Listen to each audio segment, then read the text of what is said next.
Next, we're going to start with section break.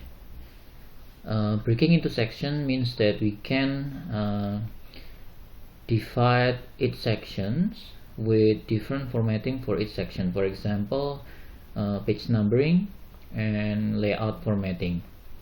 In the first example, we're going to try to create different page numbering. Now, in order for us to identify which sections we are at, we need to activate the section toolbar here. Right click and tick the section. It will show which section we are at now.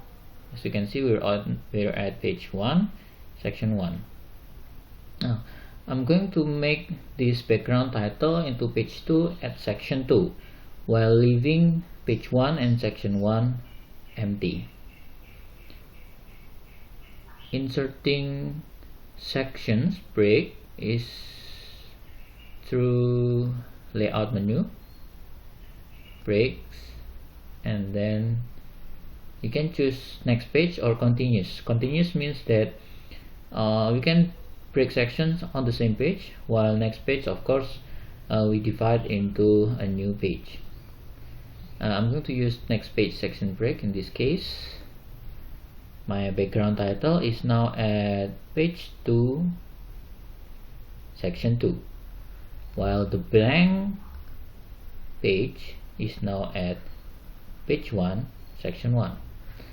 Now I'm going to add page number here. Insert menu, header and footer, page number.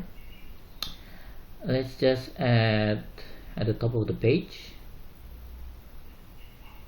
and the center here. Now you can see that on page 2 it's stated 2, while on page 1 it's stated 1, like this. Right. Okay, I'm going to create a different format for each section. On section 1, I'm going to use a Roman number, layout page, insert page number, choose the format page number.